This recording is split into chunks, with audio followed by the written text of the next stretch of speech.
whole time for everybody to get here because my talk is really short today. Yeah.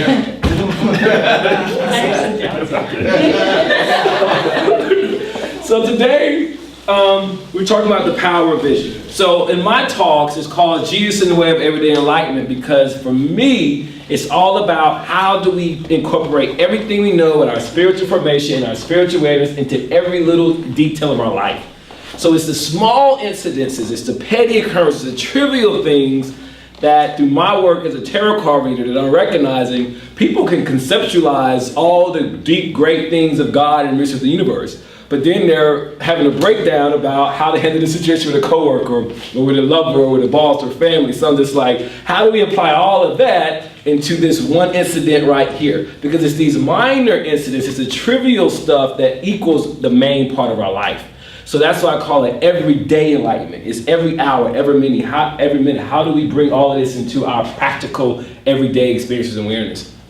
And for me, one of the greatest examples in teaching that I've used is my understanding and my presentation of Jesus, who's so famous. If you don't know, Jesus was a teacher, I'm joking, but everyone knows who Jesus is. I grew up really Christian. So instead of me destroying my Christian beliefs when I evolved, I just expanded my concept of Jesus. And now I'm incorporating that expanded view of Jesus into my seminars and my lectures that I call Jesus and the Way of Everyday Enlightenment.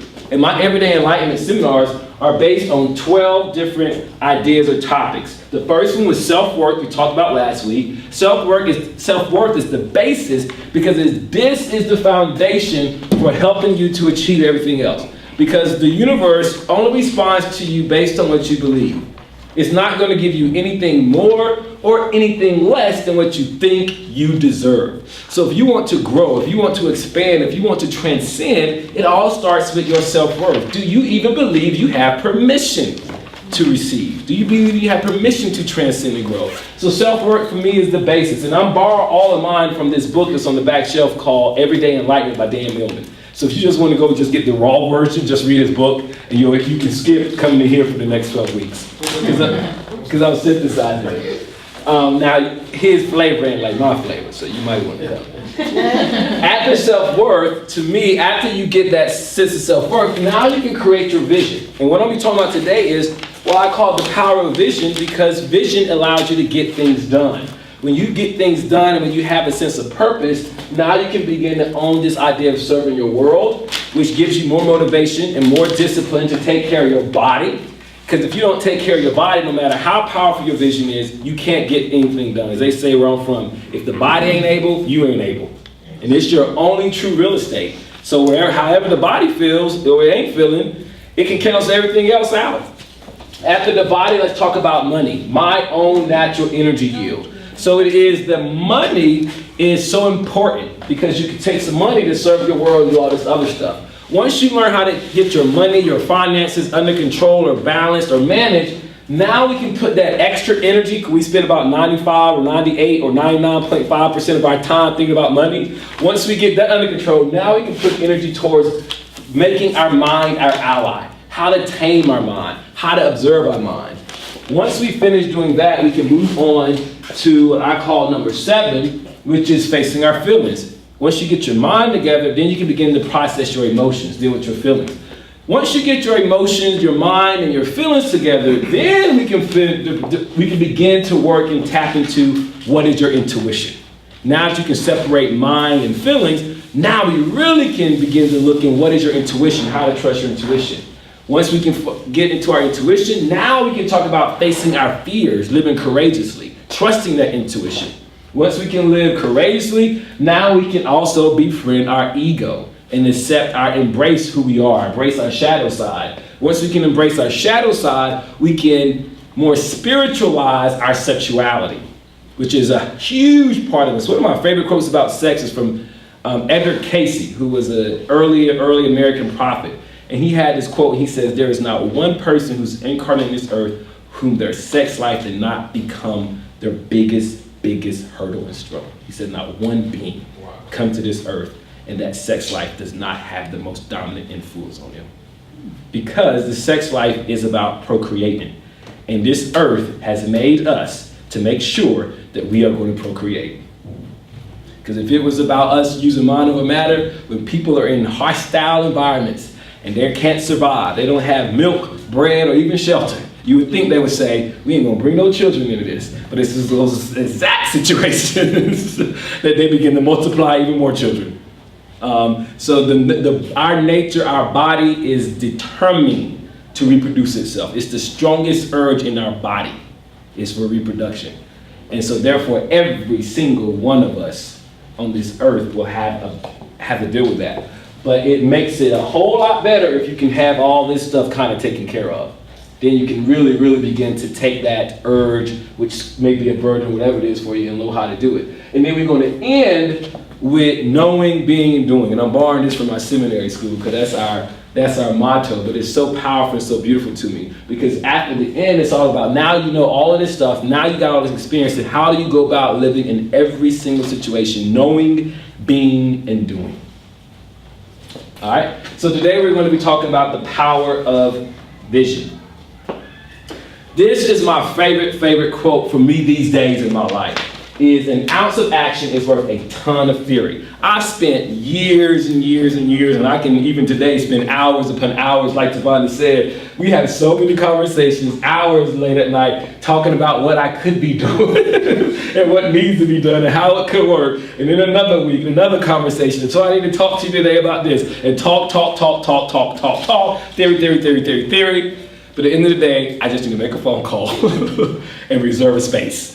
That's that simple. Just make the phone call, reserve the space. That one action right there is worth more than all the theorizing we can do. At the end of the day, how do you get the body you want? You're just gonna have to go work out. You know what I'm saying? You can't read a book about it. You can't talk about it. You can't make a plan. At the end of the day, you're gonna have to just put down that fork and stop eating. Okay? You're going to just have to do it. Just one little action.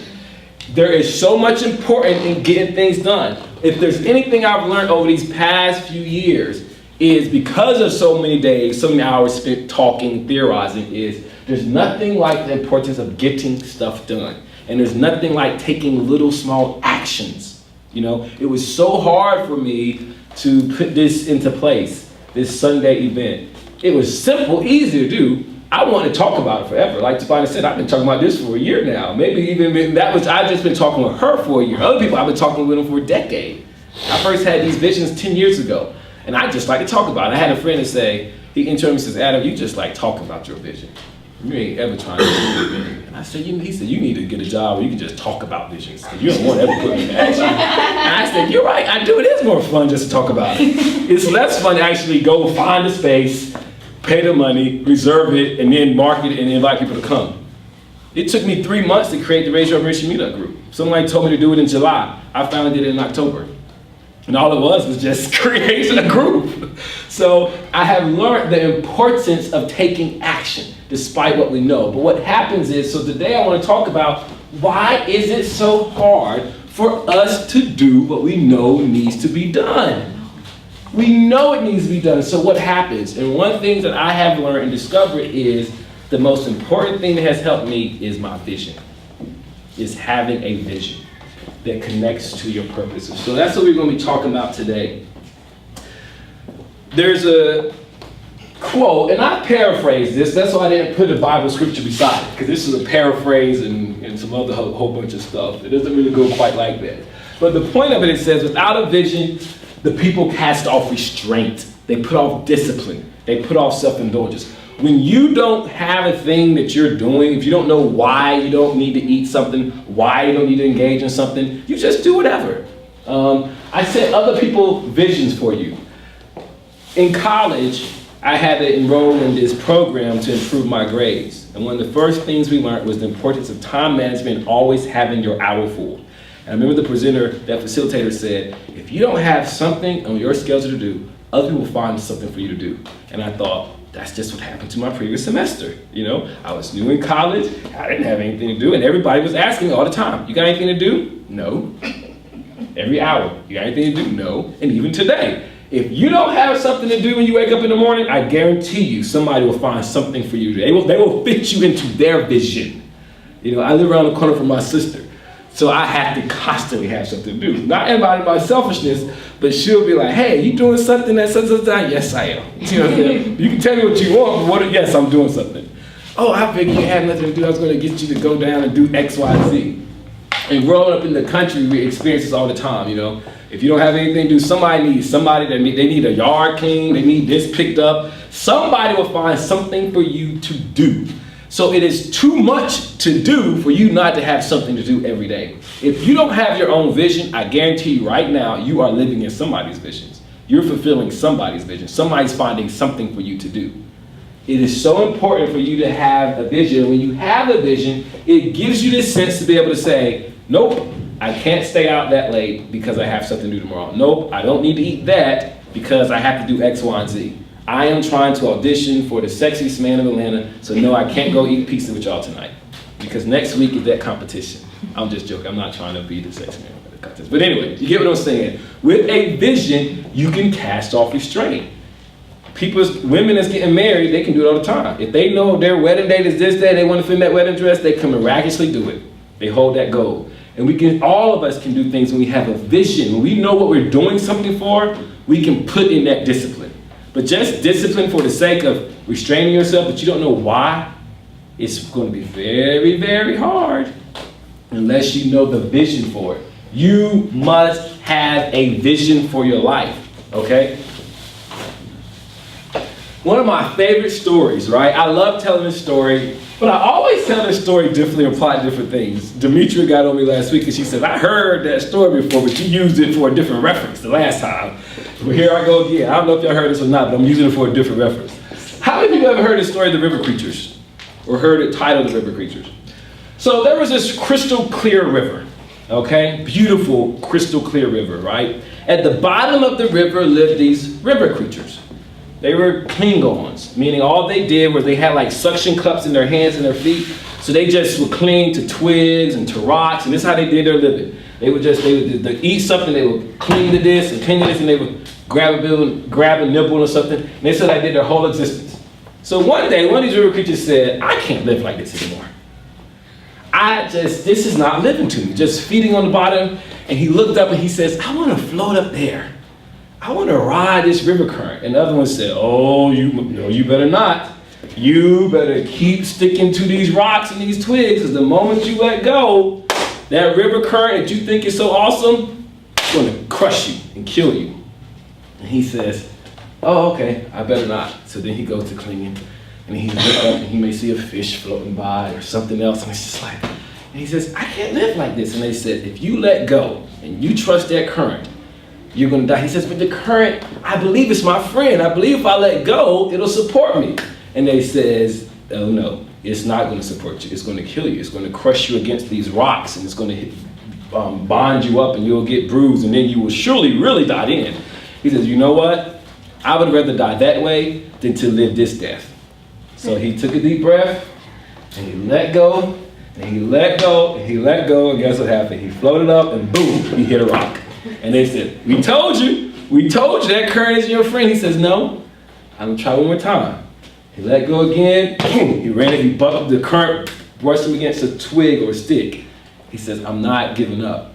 He let go again, he lifted up above that debris at the bottom, and he floated on up.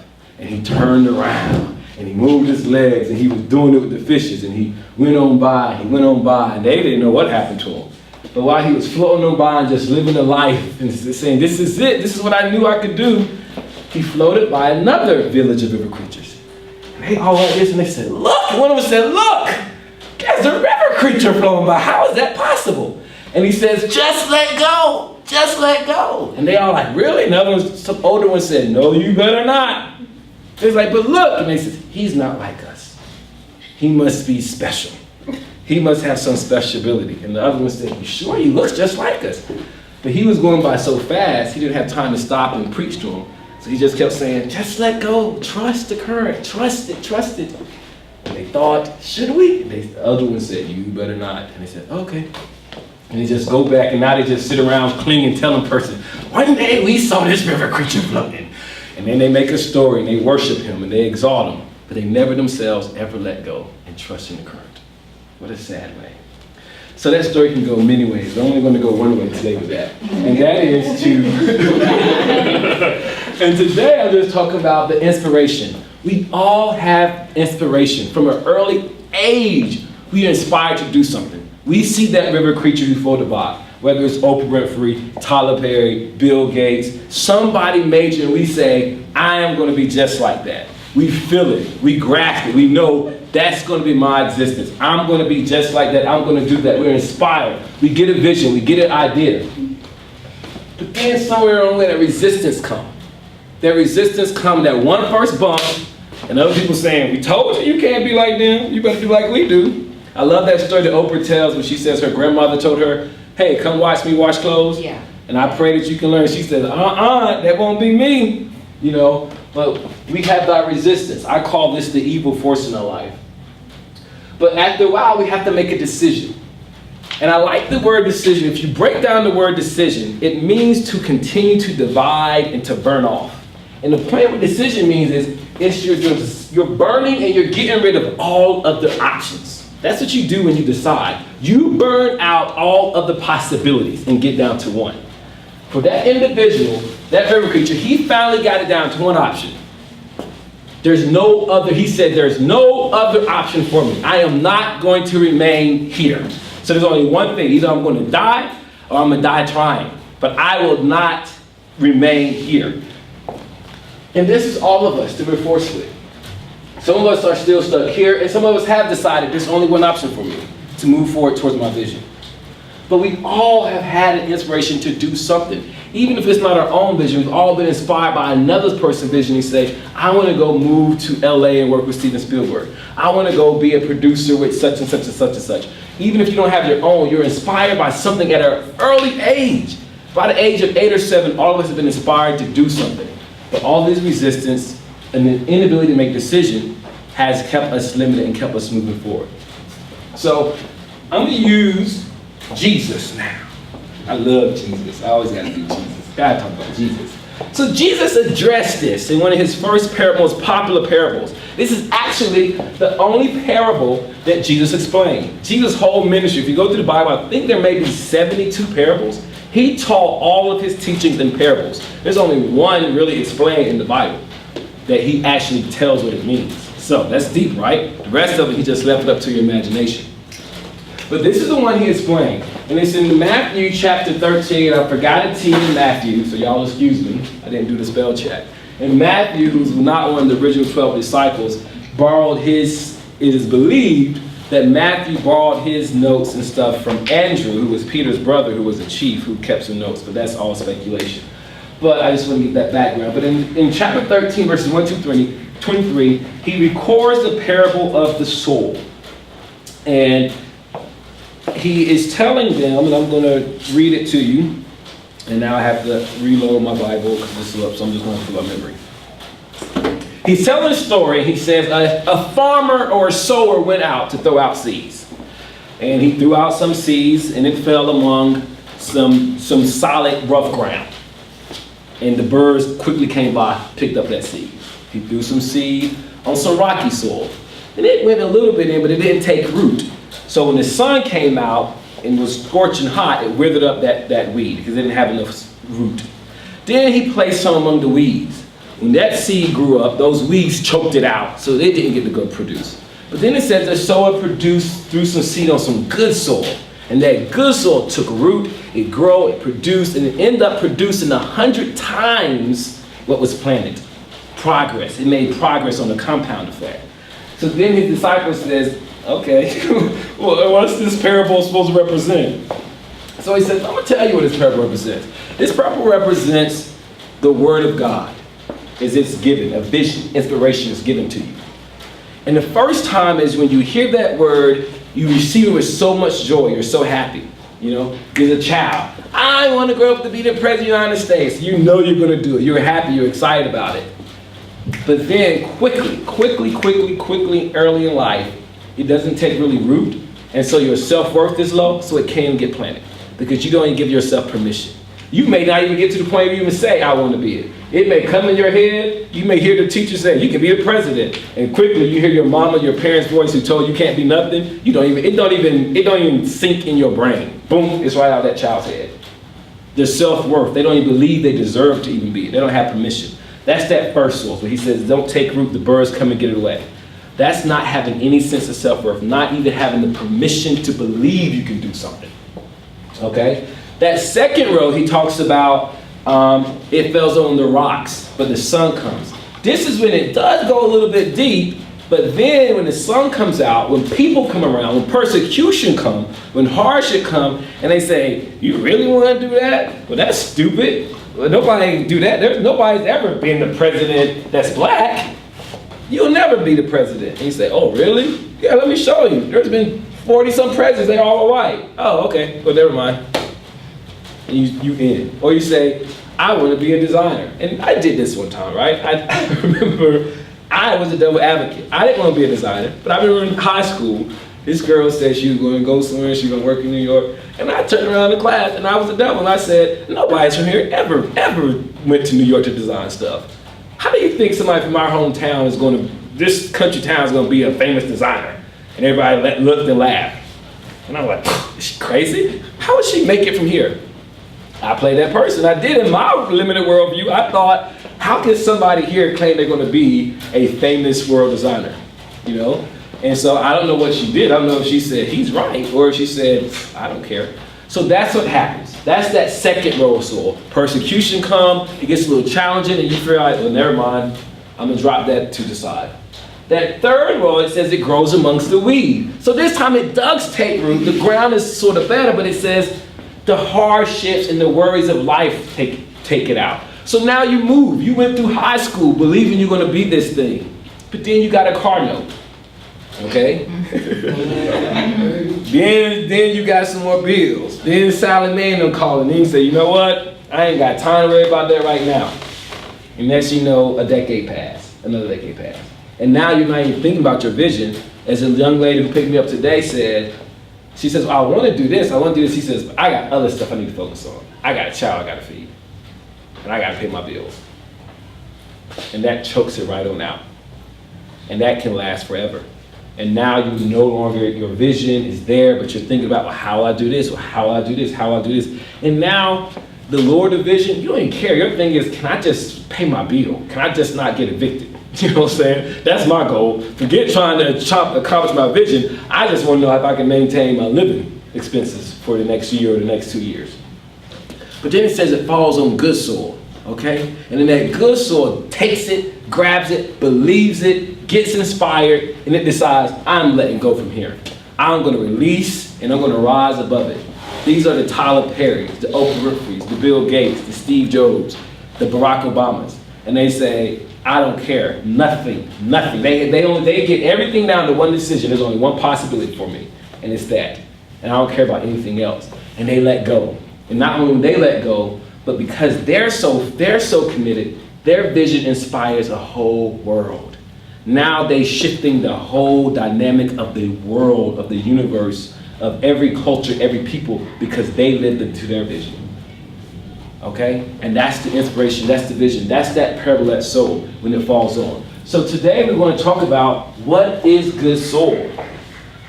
What would you describe, put in your words, if you were up here going to do the presentation, how would you describe good soul?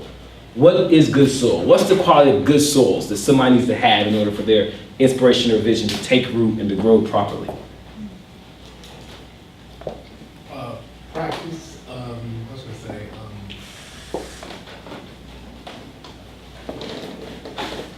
a slice of time per day to work on it. Okay. Routine. Dedication, routine. Yeah. Okay. Good. Supportive environment. Supportive environment. What does a supportive environment look like to you? Being encouraged by the ones that you spend the most time with in your household. Whether they understand your vision or not, that they're willing to support your dream. Self-worth. Self-worth. Jumping ahead in my talk. Seems like love and passion. Love and passion. You're jumping ahead of my talk. Y'all in tutors in here. Knowledge of self. What? Knowledge of self. Knowledge of self, self-awareness. That ain't in my talk, but that's a good one. That's a really good one. Which I think it goes to self-worth. I think it is including self-worth, but that's a definitely important one. Well, let's talk about good soil. How long have I been talking, EJ? 24. All right, I've been talking 24 minutes, so maybe I don't have this under 20 minutes. So we talked about the resistances, the birds of the air is self-worth, the scorching sun is self-doubt, persecution, the weeds, the requirements of living that choke out our vision. But what is good soil? Good soil is love, purpose, and faith. Okay? Love. Can you connect that vision with love? Okay? Can you find love in that vision? And can you stay true and can you trust the love? Okay? One of my favorite analogies that I heard a few years ago was this illustration this man used, this presenter used. And he says, we could say this to the little boy that wakes up every day to go play basketball. Wakes up early, he's out there, the sun is hot, it's raining, he's on that court. We could say, man, that kid is disciplined. Listen, let's look to that self-discipline he has. Let's look at his willpower. Every day he gets something no matter what. Goes out there and play basketball. We could say that, but what would be more true? He loves to play basketball. He's passionate. He loves to play that basketball. He loves being outside. It looks the same, okay? To him, you say, are you self-disciplined? Huh? I don't know. But you come out here every day. It's like 89 degrees. You're out here doing this sport. This is what I love to do. Okay? Self-discipline, let's throw self-discipline out the way. Okay? Your love creates you to be self-disciplined. And that's what we observe. We observe you being self-disciplined because you love something. Okay? When you love the praise of people, you will be consistent to make sure every time you step out your house, you look good. Okay? Your closet may look a mess, you know what I'm saying? Your inside your house may not be clean, but when you love that consistent attention, it will drive you to consistent behavior. Okay? When you can connect your vision with love, finding the love in what you're already doing, what your vision is, that love is going to be the thing that's going to sustain you. Okay? My sister's coming to speak at 6 o'clock, all right, about her journey as a basketball player. She loved playing basketball. She just loved it so much. She wasn't disciplined, you know what I'm saying? Matter of fact, she hated being outside. I was so shocked that I played outside all the time. My sister always like, it's hot out there, you know what I'm saying? Let's go outside. No, it's hot. But she could run up and down the basketball court, sweating, you know. When I went to try for basketball, I was like, whoo, this is work. And I think to myself, how did she do this? But she was doing it because she loved it. You know, she connected that to her love. She just loved playing that game. She loved the competition of it. It made her disciplined. When you can connect your vision with your love, and you can trust in that love and connect it to love, then you want to be able to move and to connect it to purpose. Because that love is good, okay? I'm going to use athletes again. I used to work with a lot of athletes in college because of my sister. She got me a job, and so I was tutoring athletes, working with athletes, great athletes, amazing athletes, okay? I was their tutor. We worked together. They would be awesome, but what happened was I would notice these students, these athletes who love their game, when they got to college, something would happen, you know? They couldn't connect their love with their purpose. Okay? They couldn't connect what they love to do with purpose. And then they just quit. We read these stories all the time, right? You know, we know all types of people who were doing what they love to do, whether it be in the media, fashion, art, teaching, whatever. But after a while, when things get tough, when that sun gets scorching, those concerns of the world keep coming, if you don't have the purpose, if you can't connect to your purpose, if you can't connect to why you're here, to what you're doing, what's your larger goal in life. My sister grew up in a very Christian household. So my father really instilled this sense to her that when she played basketball, God was using her as a light of the world to bring people to him.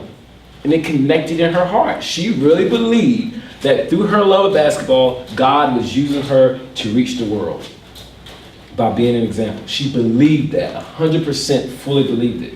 So whatever happened, she had love and she had purpose, and it sustained her, kept her moving through. It kept her moving through. I saw these athletes who had these amazing skills, amazing talents, or even the musicians, but when they can't connect it with their purpose, after a while, that sun come, the persecution come, that car note come, all the stuff happened, and they're just like, this ain't that important. How am I doing this for anyway? You don't have that purpose, boom, you lose it. So many of us right now, there's things we love to do, but we haven't connected it with our purpose.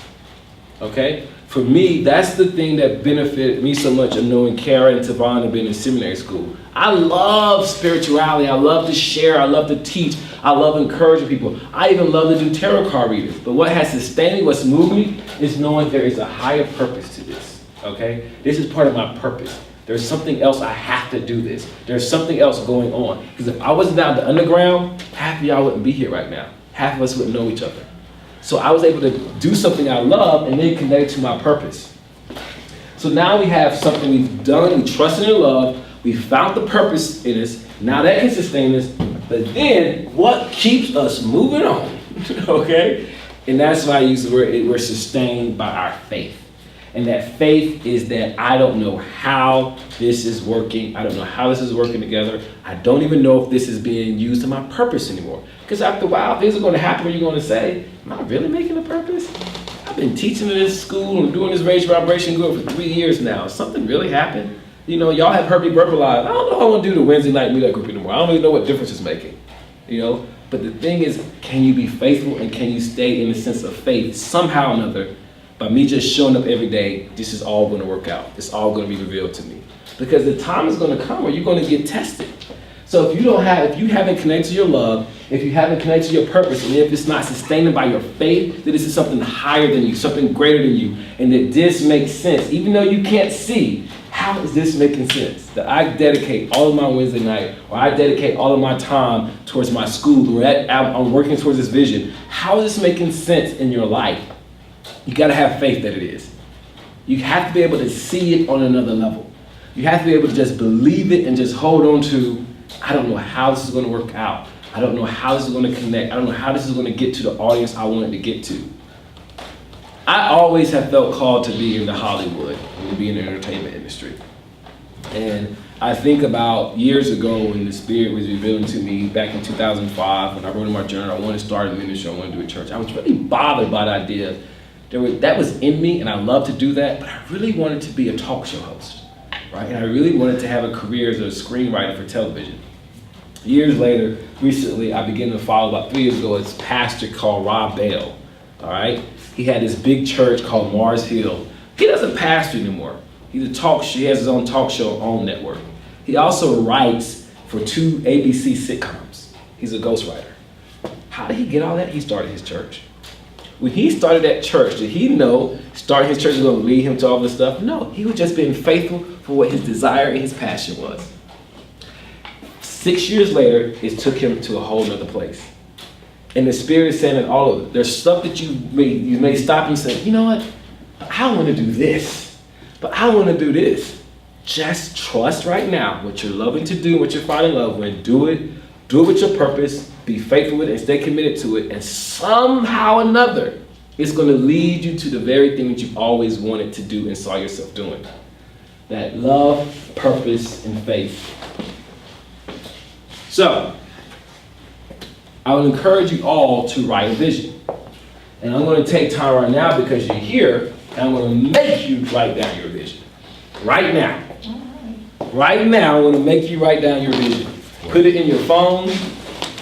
Put it in your text. If you don't have a vision, I want you to just jot down things that you love to do. Things that you can think about that you want to do. I don't care if it is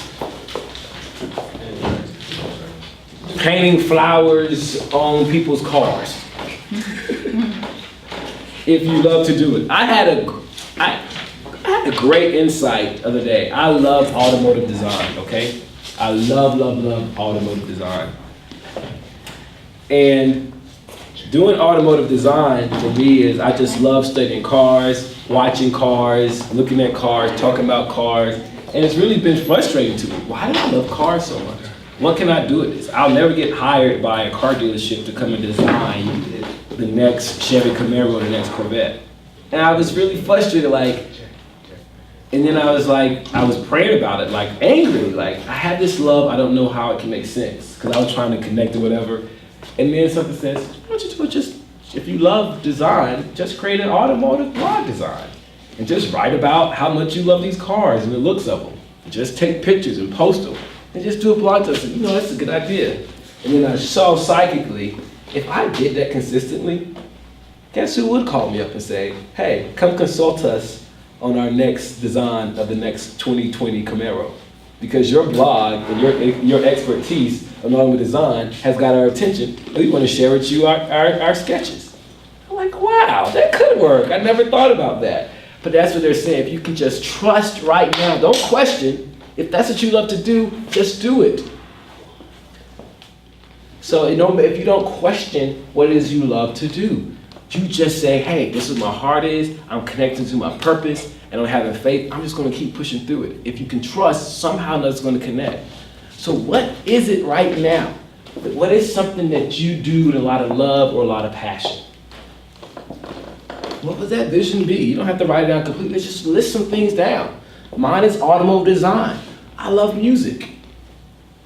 You know, another one of my big ideas is to be a producer. I feel like I want to help somebody with their album. I don't know how it's going to happen, but I really want to help produce somebody's album. I'm making mine. Okay, yes. But what are these things that you would love to do? What would you just love to do? And then meditate on how could you connect that with your purpose? Well, I found out recently that one of my top strengths, which I didn't even know was a strength, was an appreciation for beauty, art, and excellence.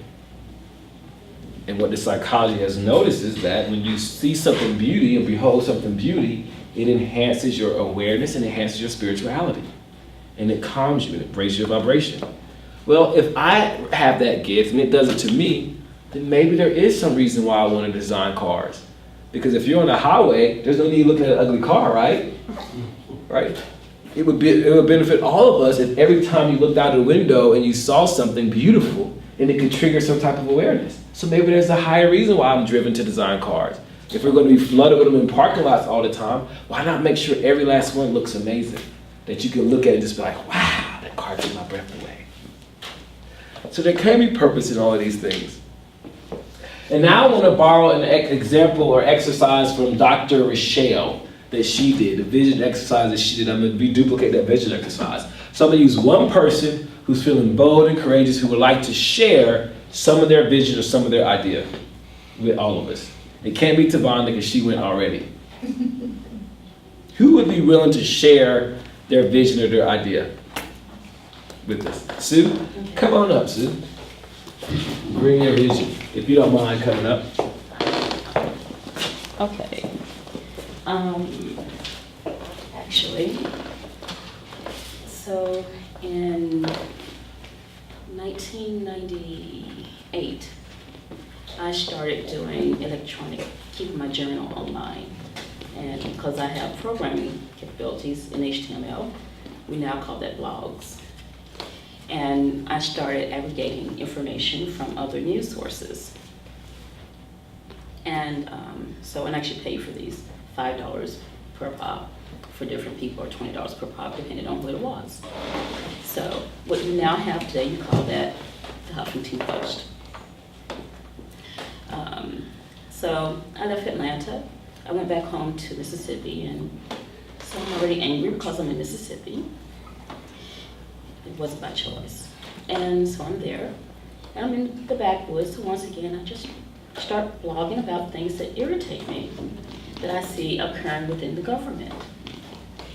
So I'm listening to President Obama, and the first time I heard it, I said, interesting. So the next time he gave a speech, State of the Union, he used some of my verbiage. And I said, well, that's interesting, that's okay. Third time, I said, no, I need some credit. So I had the invite from his campaign to go to the DNC. So it's about, my vision was really to create a blog so I can express my frustration and also express how I think things can manifest and become better. And it was not to reach the President of the United States. And Michelle Obama is very, very, very attractive in person and extremely real. But yeah, that was one of the plus sides.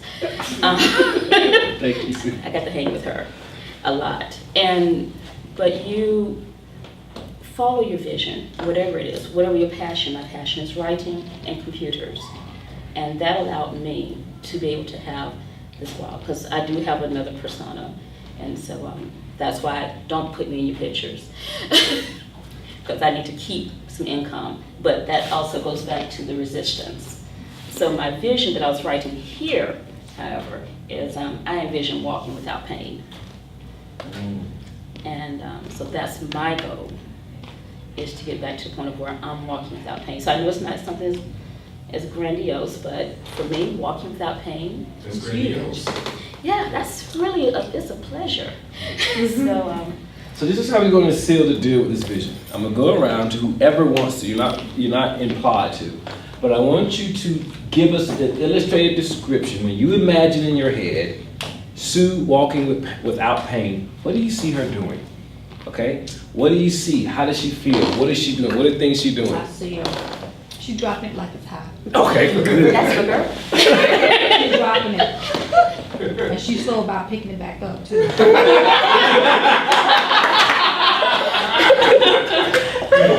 Who else would like to sew in and share and build into Sue's vision of walking without pain?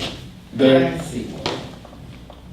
Listening to your story, I see you visiting the White House, walking through that garden that Michelle has planted, having a grand conversation with her, and total relaxation and peace. And enjoying the silence. I guess building off what EJ said, just having peace in the midst of the chaos. Yeah. I see joy and freedom, or a sense of liberation. I immediately saw tennis, you playing tennis and some Anita shell toes. No lie.